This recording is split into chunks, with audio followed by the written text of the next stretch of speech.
So my name is Robin Benning. Quick background, I was born in Germany and immigrated to the States when I was 2 years old. My dad worked for VW. So we basically came, VW said, "You're going to America," and we moved like that. Grew up in New Jersey, Vermont, Iowa, and then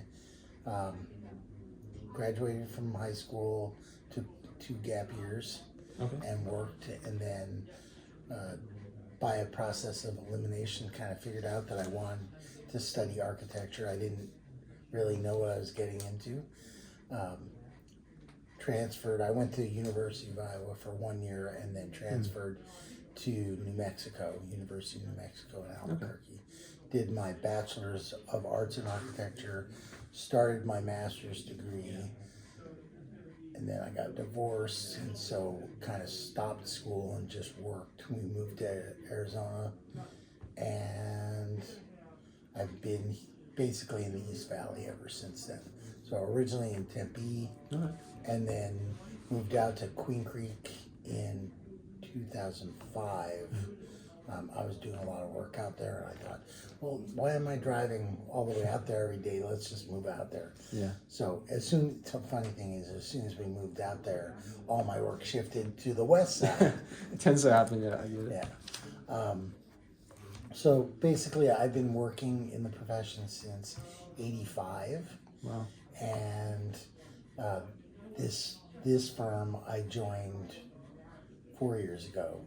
So as a part owner, and we specialize in office buildings, small commercial projects.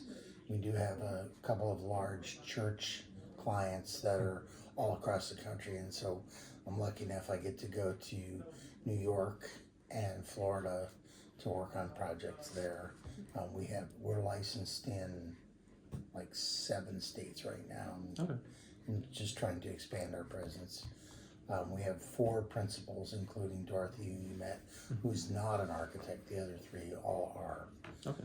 So that's the quick background of my architecting. And then the side story was in 2009 when the Great Recession was going on.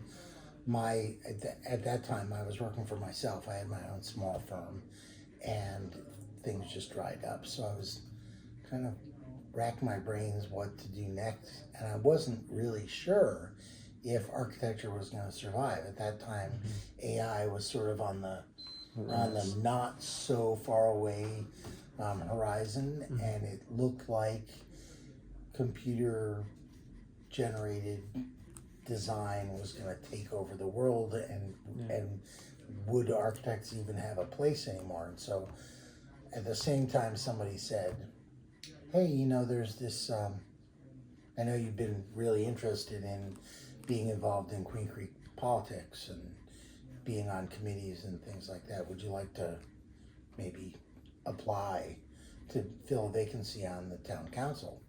And I said, well, that sounds cool, but how much do I know about that? So I signed up for graduate school in the urban planning department, which I don't know if you're familiar with this, but urban planning used to be in the architecture school, and in about 2009 they got booted out. So urban planning is now part of the geographical sciences program. And then I was sort of wrestling with urban planning or urban design, and I thought, well, urban planning, maybe I can get a job if architecture doesn't work anymore. And so I got a master's in urban planning, graduated in 12, and then by that time I finished my 2-year appointment to the town council and ran for election, since technically I was hired the first time around. So then have been re-elected in 16 and 20. Okay, cool. Is that right? 12, 16, Every 4 20 years? and 24. Yeah, every 4 years. Okay. Yeah. Right on. So 14 years on the city council. Wow. 15 almost. It's grown a lot since that time too. It Just sure being down has. I like to say that, you know, we grew from about 5,000 when I first got on the council to pretty close to 80,000 today. Yeah. And everything changed. You know, we used to have 3 restaurants in the whole town. Yeah. Now we have hundreds. And every day somebody's calling me and saying, hey, can you get this or that? And we try. So it's pretty fun. I like to say that being the architect, you're looking at things really close, like through a microscope, and then being an urban planner is kind of like elevating up to 30,000 feet and looking down. Yeah. I have a hobby. I fly a lot, and I like to look down and see where I am. Cool. And you know, have Google Earth running on my iPad while we're flying, and try to, oh yeah, there's my house. Yeah. You So, point it out. That's really cool. and then being on city council is even higher. I don't know how high, maybe 50,000 feet. It's really looking at the whole big, what are we doing as a city, and how are we doing it compared to other cities in the state and other states in the country. People always ask, do you want to run for some other political position? No, I just want to make sure that things are going well in our community. Yeah, it can be a dog eat dog world for sure. So it is. Yeah. Right on. Well, thank you. Well, I think probably the 2 biggest. One is, in high school, I worked for a small construction company, and we built a couple of buildings, and I got to be involved in that. And I had, prior to that, I thought about, how do you make, excuse me, how do you make buildings, but I hadn't really thought about what is it, who does what. And so that was sort of an eye-opener, kind of got me interested in them. I took the ACT to get into college, and they said, oh, we have this little extra test after the test where it helps to direct you towards what you're interested in. And that said I should either be a rocket scientist or an architect.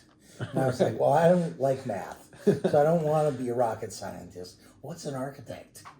And the advisor said, okay, well, do you like to draw? And I said, yeah. And he says, well, architects basically draw buildings so they can be built. I said, cool, let's do that. So that was the one most foundational thing. And then I think 2007, 8, 9, going through the Great Recession and seeing how things change and what's different kind of forced me to reevaluate, what do I want to do, where do I want to be, and just kind of came away from that thinking there's this really interesting kind of nexus where building and planning and thinking about how we design cities come together.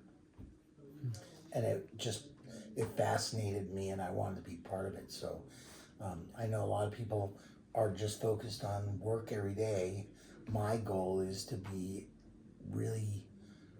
get more educated all the time. So I'm always going to conferences and learning about new technology, new construction methodology, new ways of funding and financing infrastructure. Because, for example, in Queen Creek, one of the biggest challenges we have is water. We have enough water. We have enough water for the construction that's already occurred. But what happens is every single day, people are coming to us and saying, we want to take this farm field and convert it from a farm into a neighborhood or into a shopping center or into a factory to make, batteries for cars. Yeah. How do we make sure that we have enough water? So one of the big things that we're doing as a council is working on trying to figure out ways to get we bought some water from a Colorado Indian tribe that's over on the Colorado River. Okay. And they had sold the water rights to alfalfa growers, and they don't grow alfalfa anymore. And so the water was available. We could buy that water, bring it through the Central Arizona Project Canal Yeah. over to Queen Creek, and then dump it into the ground. It percolates down into the groundwater, and then someplace else we can suck that water back up Yeah. as clean, ready to drink water. Wow. So that's kind of stuff that's really interesting to me. Yeah, that's really cool. Get a broad perspective with all the different things you're doing.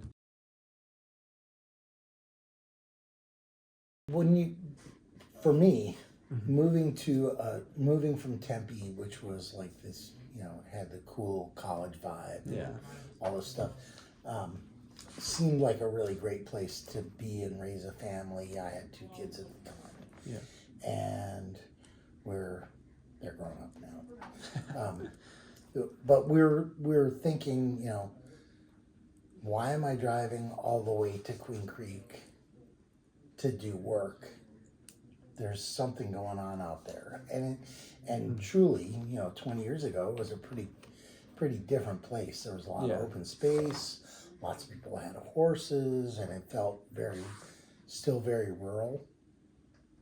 But I could see that it was going to grow. It was just natural that we were on the edge of the urban fringe, and it was going to, the megapolitan region of Phoenix was just going to keep growing.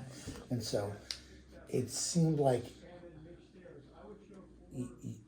wanting to be part of that and making decisions that would help guide what the town would look like 20, 30, 50 years later was something that I was interested in. Plus, because I was going back to school for this planning degree at that time, I was saying, well, why not use this most important new information to kind of guide what we're doing. So, using GIS, using new planning practice, trying to think about sustainability and how does that factor into how a community grows. And as I said before, growing from 5,000 to 80,000 is a huge jump. Yeah. It requires, more and different ways of thinking about roads and water and sewer and parks. And fundamentally, we have a difference between the different people that are talking about how we grow. I mean, 7 people on our council, we're not in the lockstep. We don't all agree 100%. There's fundamental differences. Some people would say, I don't want parks. I want private businesses to provide places for kids to play, or for you to do baseball and football. It's not what they would say, the right and proper role of government. I disagree. I spent a lot of time reading books about land use and policy and what are the important things that a community should provide its residents. And so what I try to do is always be cognizant of that and think about how we can design thoughtfully what our community looks like. In Arizona, it's difficult because it is a property rights state, which means that the people who own the land have the first kind of shot at saying, what I want from my land is to be able to put a 20-story office building on my property, or to build a grocery store, or to build a gas station, whatever it is that gets them motivated and excited. Yeah. But from my perspective, it's important that we think about, we have people who are coming to Queen Creek someday.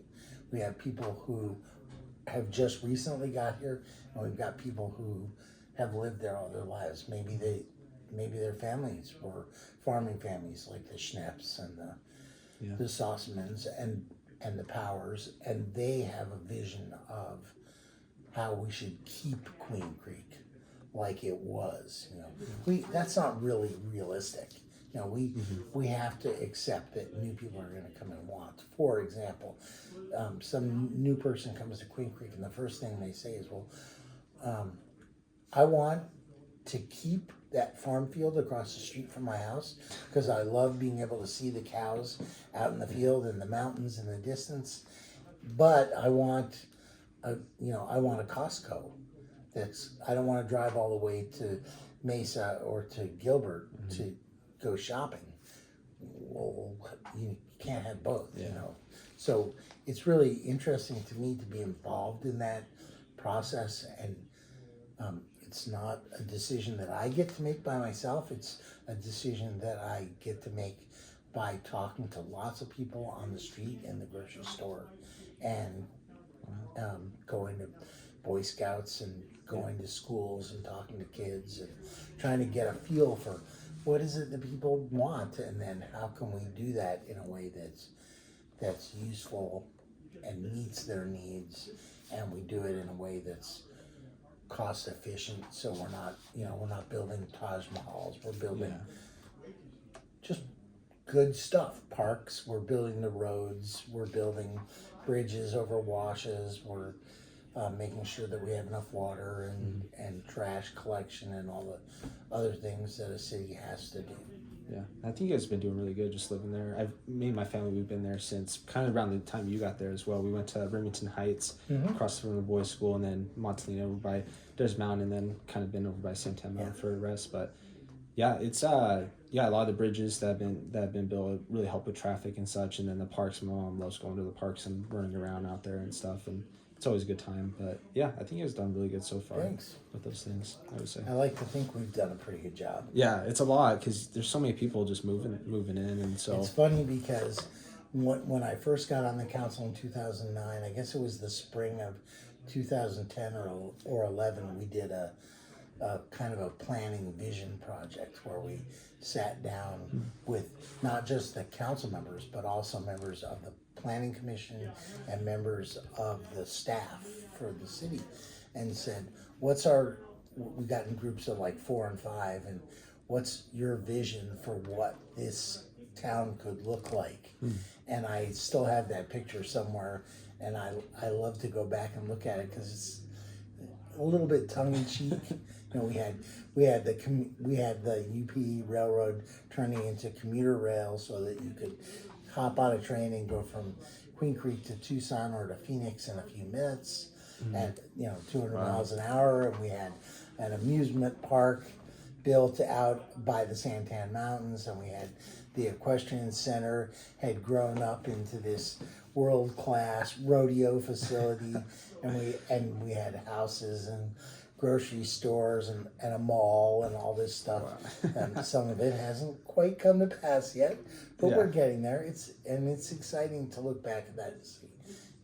You have a vision, and then you see that vision carried over time. The sad part will be there'll be a day when I'll have to step away and let it happen on its own. And I like to think that we've created kind of a path to where we want to go, but who knows? I mean, politics is such that the day after you step aside and somebody new comes, they can change everything. Yeah. As we see on the news. Yeah, for sure. Without getting super political. Totally, it's all good. I believe really strongly in protecting this rock that we live on and making sure that there's something for the next generations to come. Yeah. And so I've been looking for the longest time for how can we continue to be responsible, build in a responsible manner. Sustainability is something that I think is really important. Climate change is something that I think about a lot and worry about, because if we just keep going the way we've been going for the last, let's say, 200 years, some things are going to work just fine, but some things are, if global warming is as predicted, really, if we see melting of glaciated water, and if we are seeing eventually the ozone layer thinned down to the point where we don't have protection from the solar radiation that's coming. Those are problems that it's much easier to fix today than to wait until it's a disaster. You follow me? Mm-hmm. So, I mean, in our business here, we're thinking about, I mean, the honest truth is we have clients, and the clients want what they want, Yeah. and we've got to try to find a way to give them something that makes sense and at the same time is not overly costly, but also at the same time trying to, lead them like a horse to water, saying, well, what if we put solar on this building? What if we come up with ways to be more energy efficient, like using new technology like ICF concrete forms that are basically insulated forms that instead of cutting down a bunch of trees, we're building out of something that's more sustainable and resilient. And that way, I hope that we're doing our part to try to offset some of the damage that, I don't believe that I can fix everything by myself, but if all of us work together and we all make tiny little modifications to how we live, we can protect the world a little bit longer. I think the good thing is, what I've learned from planning is that the days of population explosion have leveled off somewhat, in that we're at least in the developed world, the United States, Europe, we're not seeing that huge increase in population the way we used to see. On the other hand, if you go in the southern hemisphere, you look at Africa and southern Asia and even in South America, those urban centers are still growing like crazy. When I was young, I lived right outside of New York City, and we used to talk about how it was the largest city in the world. It's not anymore.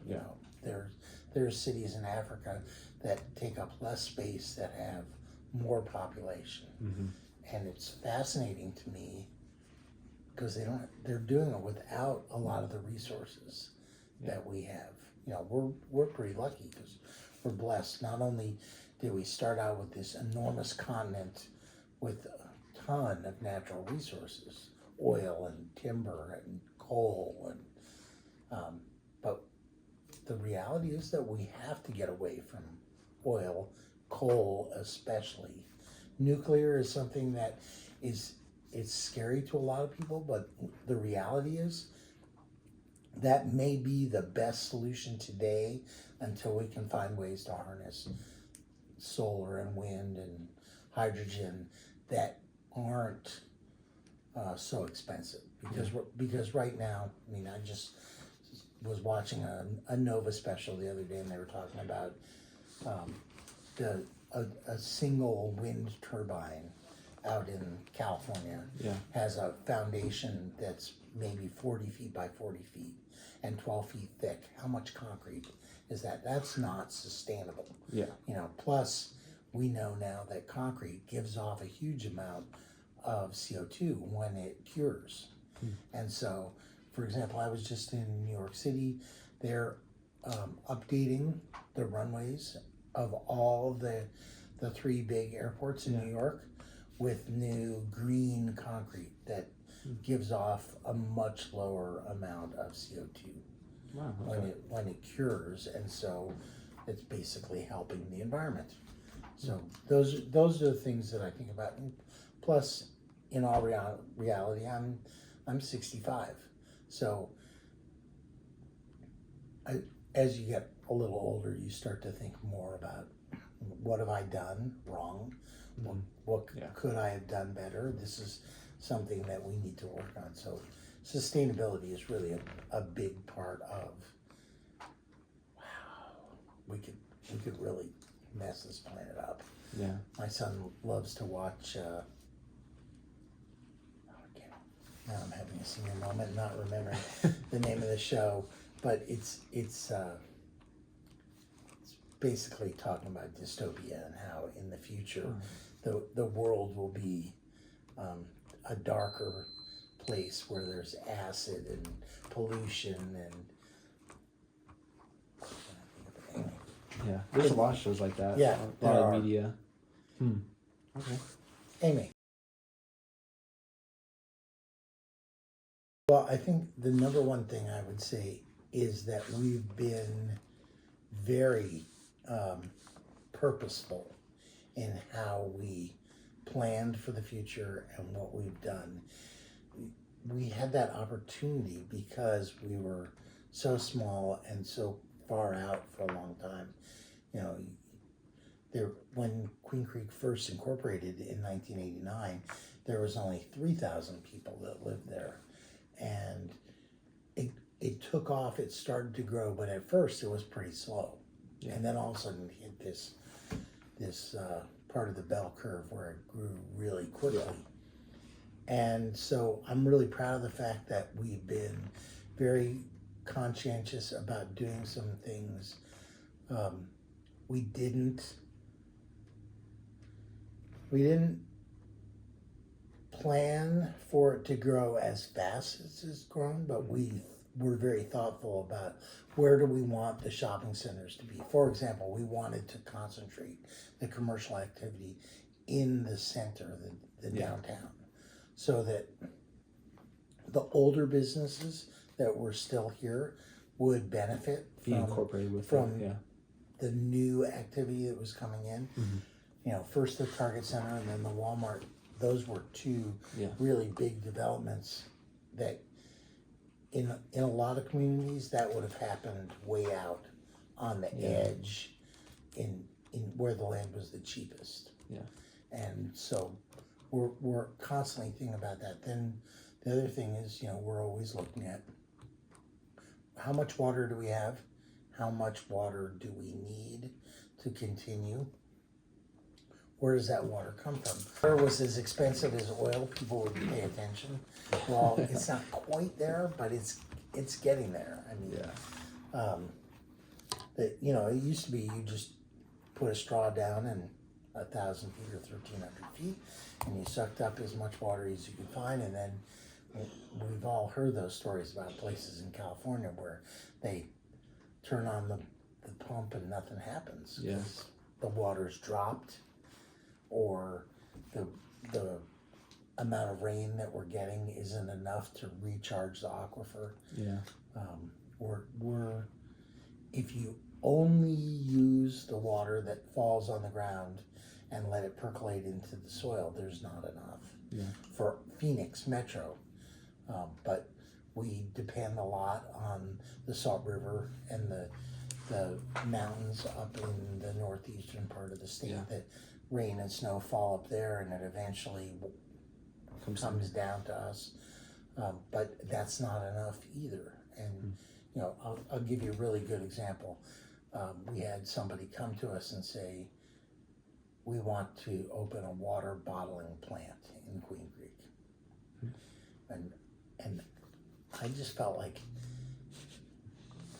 if there's a bottling plant for water, shouldn't that be happening someplace where there's a lot of water, not in a place where the amount of water that we have is somewhat limited? Yeah. Another example, if you think about farming, and people love to talk about farming in Arizona. Oh yeah. Alfalfa, as an example, uses a huge amount of water. It's almost 50 times as much water to have a farm as to have houses. But houses need water, you know.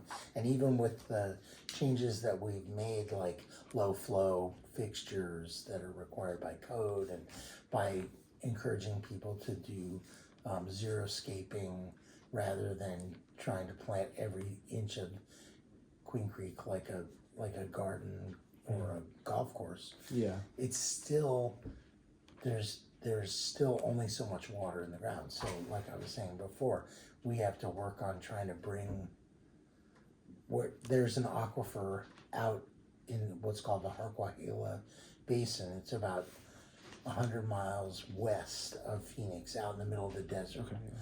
But under that land where they grow alfalfa right now, and incidentally, that alfalfa doesn't feed cattle or horses in the States. It goes on boats to Saudi Arabia, Yeah. where they feed racehorses and where they have dairies to produce milk for I've heard people about over that. there. Is it Chinese owned or is it Saudi Arabian owned? It's all U.S. owned land, Okay. but the companies that are doing it are Yeah. Saudi Arabian. Okay. Yeah, I heard about They're that. basically leasing the land, and under the old regulations, there was no limit on how much water they could suck out of the ground. Wow. It's kind of like the old way of thinking of, if you have 1 foot by 1 foot, you own that 1 foot by 1 foot up to the sky indefinitely, Yeah. and down into the ground indefinitely. Okay. But we don't, from the perspective of natural resources, we have copper and some other metals in the state, but we don't really have oil. We don't have natural gas. Fracking wouldn't do any good here because there's nothing there for them to pull out. So water is the one thing that we do have. So we have to really make sure that we're taking good care of our resources and making sure we're not polluting it. Yeah, for sure.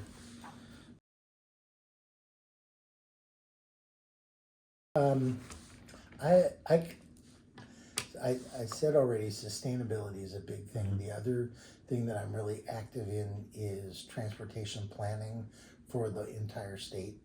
Okay. Partially because I grew up in an area on the East Coast where there were buses and subways and trains, and we had a really robust system where everybody didn't just get in their car by themselves. And by the way, in Arizona, it seems like everybody's driving either an enormous truck or an Escalade or something.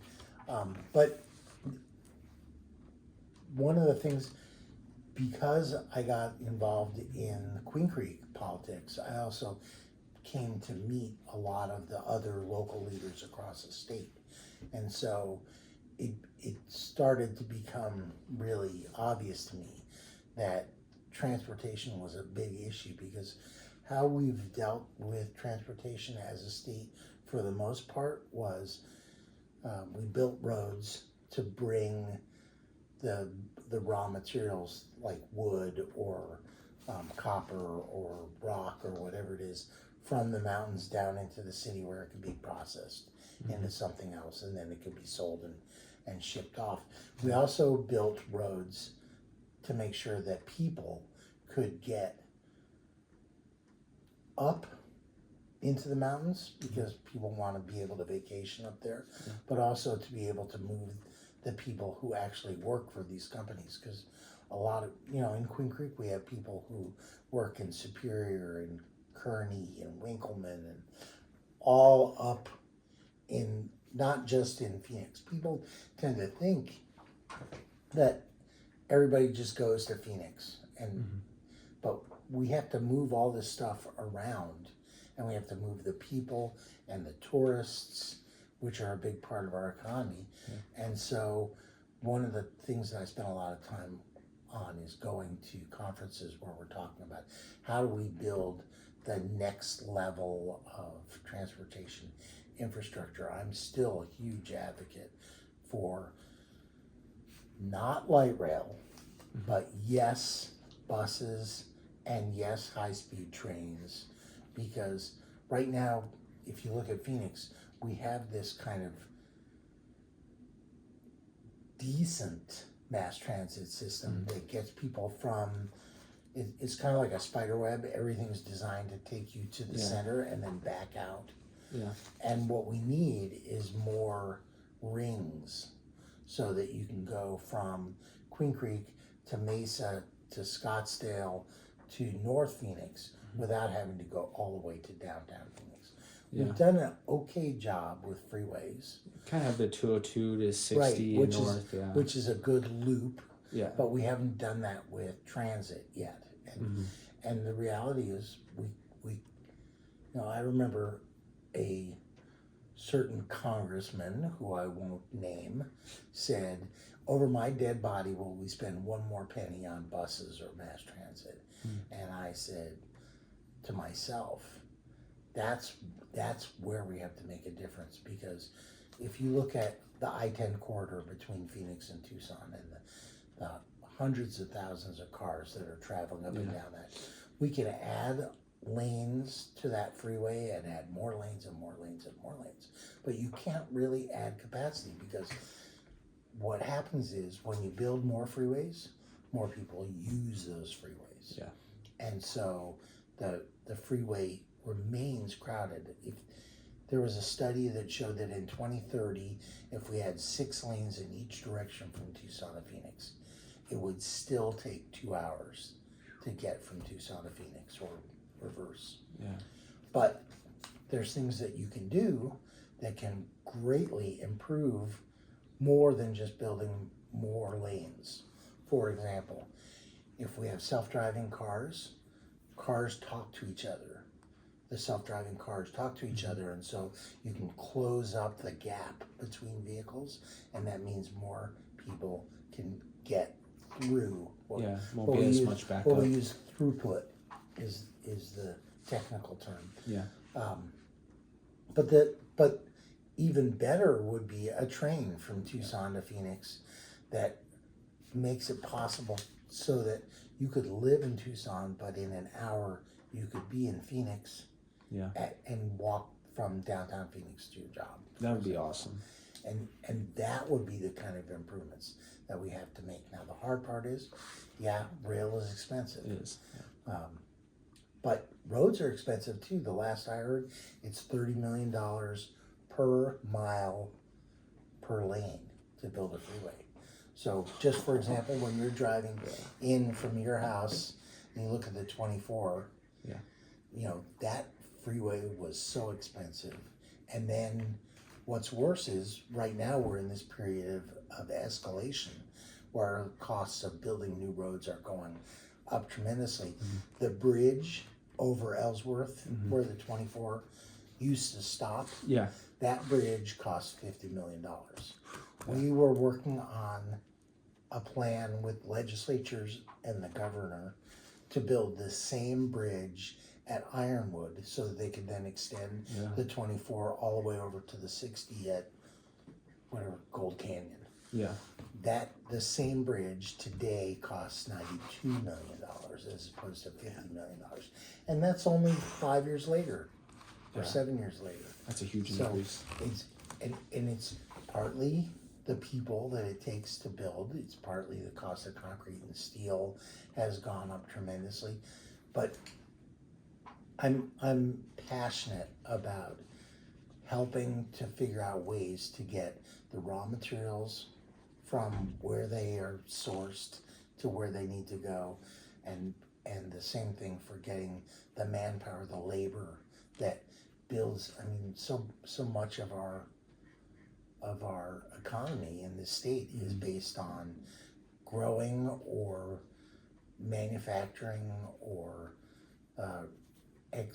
extracting from the land, and how we move all that stuff around. And then at the same time, you've got all these products that are coming from Asia through California, hopefully someday soon a new what they call inland seaport, where they would bring, instead of everything coming to LA, some stuff could come up through Rocky Point and then be brought up. Right now, you know that the freight rail, I don't know, do you know that Ford, for example, builds cars in Mexico? Yeah. But right now, the trains that carry those cars can only travel at 15 miles an hour in Mexico because the rail is so bad. Yeah. Once they get into the States, they're on a good or better rail system, and then they can get up to 50, 60 miles an hour. Yeah. But technically, we need rail to do, I don't think you can move freight at 100, but No. it'd be nice if we could have, not the bullet train. That's crazy. Yeah. But if we could have true commuter rail between Tucson and Phoenix, that would make, and then it could continue to Flagstaff. Yeah. From Flagstaff, it could go over to Las Vegas. Mm-hmm. You know, even right now, we're looking at. I just saw an article on the news today that the money for the I-11, which is the new freeway they were trying to build, that would go from Tucson through Casa Grande and up to Nevada. That money's in jeopardy because of changes at the political level, and Yeah. it's unfortunate because those are the kinds of projects that we really need to continue to work on. Yeah, that would be amazing because you see like throughout Europe and then like Japan and some like Asian countries, they have like train systems and it's just super efficient, and then that would help bring like oil prices down for like cars because there won't be as many cars on the road, and that would just help over a time along spectrum. It's just you got to make the investment. It's really hard because like I was in New York City last weekend, and you look at the subways. What was a pretty expensive project back in the day, but in those days, construction workers worked like eight days a week, and they worked 12-hour days, Yeah. and they got paid not very much. And we've made a lot of progress as a society. So now we have these rules about 40-hour work weeks and overtime. But the cost to build that system would be so high, it would be impossible to do that. I mean, they tried to build 1-2 mile section of new subway. Took almost 10 years. Oh, and you know, hundreds of millions of dollars. And my dream when I first saw Phoenix was, we have the 60 and we have the 10, and they're huge and wide. Why don't we put like light rail or a train down that center on pillars and just elevate it up in the air, and every time you come to a major 1 mile intersection, you could have a station basically. Yeah. But no, you got politicians saying, "Over my dead body will we spend money on transportation," because that's not important. Yeah. Wow. That's a bummer. Probably the single most important thing that I learned from my planning degree was how to basically build consensus, how to find like-minded individuals, and how to try to, you know, human beings are kind of set in our ways. Yeah. And it's difficult to get somebody who is firmly set, this is the way I always do things, to make them change. But if you can work around the edges and slowly build consensus and get people to think about, you know, what are the negative impacts. The biggest thing in town planning is trying to show people there are positives to a new project, but there's also negatives. And when you're thinking about the guy who's got the right to develop his land, you also have to think about the guy who lives next door who has the right to say, no, I don't really want a slaughterhouse or a bomb-making facility right next to my house. And I'm using those as extremes because, for example, when LG came and said they wanted to build a battery plant, there were people who were petrified that was going to be, you know, there was going to be battery fires and there's going to be poison chemicals spilling into the environment, and people who had little ranches and farms around that factory were going to lose their everything. And so you have to constantly speak and be transparent, show people this is what's happening and this is why it's happening. Never keep secrets, because you know, that's once you do that, you lose the faith and trust of the regular people. And it's, for me, that's what's critical, is always, you know, it drives my family crazy because when I go to the grocery store, I will talk to total strangers. Sounds like my dad. It is kind of a dad thing. Yeah. I think we all do that to some degree, but I believe in listening to what people are concerned about and then trying to figure out how can we improve that process or that project? How can we mitigate the negative impacts? How can we make it better? How can we save money? Because people are always concerned about, oh, somehow that's coming out of my pocket. Yeah. Well, in truth, it really does. I mean, it might not be direct, but it comes out of every time you go to the grocery store and you see that sales tax of 9 or 10% added onto the groceries. That's what's helping us build the roads. Mm-hmm. That's what's helping us fund. I mean, you would think that having water is just a matter of drilling a hole, but the well costs, and then there's a tank at the top of the well that holds the water, and then you have to have pumps, and you have to move that water around, and pipes, and same thing for trash collection, same thing for road building, same thing for parks, same thing for libraries. Mm-hmm. And none of it is cheap. We have to figure out ways to do it and be, make sure. I want it to look beautiful because I'm an architect. Yeah. I don't want to just build big ugly boxes everywhere. I want things that end up being attractive and useful, and they make people happy. Mm-hmm. Perfect. So many. I mean, I'm like a sponge. I'm always looking at. Here's a new. I had the opportunity to grow up in a big city, so I got to see, as a young person, buildings designed by famous people, but also to look at. We traveled quite a bit. I got to go to Mexico City and see how things were done down there. I saw the Teotihuacan urban complex where the pyramids are. Yeah, it was amazing. I went to Europe and saw the cathedrals and Paris and London and Rome, and see how Europe solves problems and does things. Not so. I mean, there are architects who have had a great impact on my design thinking. I'm a huge fan of Frank Lloyd Wright, Walter Gropius, Mies van der Rohe, and Elie Saarinen. I also like some of the newer stuff. Michael Graves has been had a huge impact on me.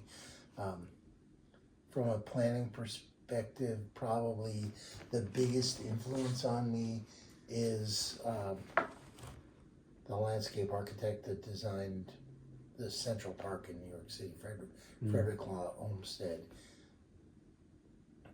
But it's really not about the name. It's more about what are the ideas that are coming forward, what they do, and how are we sharing that information and changing the way we think. Like I was saying before, about small incremental changes. One of the big things in planning is kind of this: does everything happen by major shifts, like a new thought or ideology comes along and everything changes overnight? I'm more of an incrementalist. I believe that I at least pick up little bits and pieces that I see along the way, and I'm like, oh, that's really cool. How can I incorporate that into the way I design, or the way I try to solve problems, or the way I try to be a politician? That's just who I am, is finding those little things. I think that's the best approach too, because too big of changes can sometimes come with unforeseen issues, for sure. I mean, that's why I think that we have one of the greatest, this is going to sound really pompous, but this country, one of the greatest things about it is that it's change happens in small bits and jumps, and we sometimes stop and then restart, and we don't have like a single person who's making all the decisions and saying,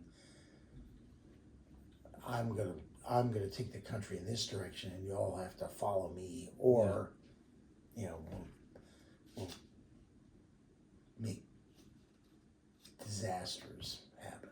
That's just the way I think is. Democracy is messy. It's supposed to be. But at the end of the day, am I always in the majority? Hardly ever. But I can work with people to try to say, look at, I've built great friendships with some people who were politically completely opposite of me when it came to working on roads, or when it came to working on a series of legislation that has been coming forward in the past few years about housing, finding ways to lower housing prices and restricting or eliminating restrictions is a better way to say it. Because if we only build neighborhoods of single family houses and they all look exactly the same, who wants to live in a cracker box that's just like every other cracker box? Yeah. We're human beings. We like the individuality of being able to say, mine is pink because I love pink, or mine is brown because I don't care. Yeah, I've seen a few of those houses. I've seen there's a green one, a greenhouse like totally green on on the north side of Santan Mountain, and then there's a black house like completely black over by it's just down from the dealership there. But I know exactly what you mean. Yeah, and it's it's always fascinating to me to look at how somebody comes forward and they say, I've got this great idea. I'm gonna build a grocery store on this corner, and I'm gonna surround it with apartments so that people can live and walk right over to the grocery store. And I'm thinking, well, that's really great, but what about the guy who spent $1 million to build his beautiful castle just on the other side of the property line, and now he's gonna have apartments right next to him? And there's a whole, that's a whole other discussion, is people get afraid of, like, the amount of people who complained about the car dealerships at that corner, and how it was going to ruin the quality of life in their neighborhoods. But at the same time, those businesses, like a car dealership, generate millions of dollars of tax revenue that comes back to the town, that means that we're able to solve problems by building the road wider, or putting in a traffic signal where there wasn't a traffic signal before. So we're always trying to find that magic. I'm going to give you the same answer that I've been giving people. I'm not going to say kids, because there's a lot of people, some of my best friends actually entered the profession late, started out somewhere else, and then decided that they were interested in pursuing architecture. It's really about finding the thing that you love to do and then pursuing that one thing relentlessly. So if you want to be an architect, there's certain things that you need to get more knowledgeable about: construction, how things go together, because the truth is, in school we can only teach you so much. Some of it you have to figure out on your own. Computer skills, huge part. I came into this business at a time when their computers weren't even used, and I forced myself to learn rudimentary computer skills, because you have to be able to do something. I was really conscientious about, I never wanted to become like the CAD guy, because if you do that, you'll limit what you can do. And really what we're trying to learn is to be designers, to be kind of higher level. But getting as much exposure to new technology and not being afraid of it, and then being able to, you might not be able to push all the buttons yourself, but you'll be better able to tell your staff, your helpers. And this business is not, it's not like the old days where it was one guy sitting at a desk and he came up with something, and then he stood out in the field and told the contractor. I mean, I have to work with 5 people and tell them, this is what my vision is. Help me put together a set of plans. Help me when I go out on the job site to make sure that what is getting built is what we dreamed. Excuse me. You're good. What we dreamed about, what we're trying to get to. And then I think that architects are, this is going to sound so bad, but we are the dreamers. Mm-hmm. We're no different than painters and sculptors and musicians. We're creating this magic. Yeah. Only if we do it really well, a whole bunch of people will use our buildings and never think once about who we are and why did we do it this way. They'll just go and say, you see a building and you just think to yourself, wow, that's incredible. How did that happen? Yeah. That's what I'm really interested in. It's not always perfect. It's messy, and we make mistakes, and sometimes things change in the middle of a project. There was a period 10 years ago where wood prices went through the roof. Yeah. And so we started thinking about doing everything in steel, and then steel started to climb up and wood started to drop down, and all of a sudden everybody went back to wood. And then some guy in Europe says, hey, I got this really great idea. We've been making glulam timber forever. What if we made whole buildings out of laminated wood construction? And suddenly there's these, I think that the building code now allows up to 18 stories out of cross-laminated timber. Wow. That's something I didn't even know was available to us until maybe 5 years ago. So always trying to be open to look at what the trends are and what are the new things, and then be flexible enough to say, this is changing. 40 years ago, we thought that gas was forever. I'm embarrassed to admit it, but I have a car that I'm rebuilding in my garage right now. No, that's cool. It's not electric. It's got a V8, and it don't be embarrassed. That's awesome. Yeah. It gets like 7 miles to the gallon. Yeah.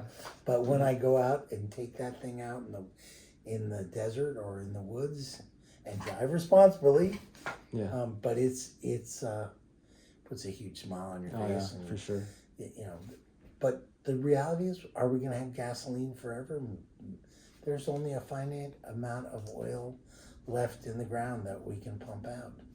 So we have to figure out ways to learn, adjust, and then I look forward to the day when hydrogen, for example, will be, what do they say? You can refuel in 5 minutes, and you can go 900 miles on a tank, as opposed to, I'm kind of happy with my Prius, and it gets 50 miles to the gallon, but that's still a lot better than 7. For sure. Well, awesome. Thank you so much.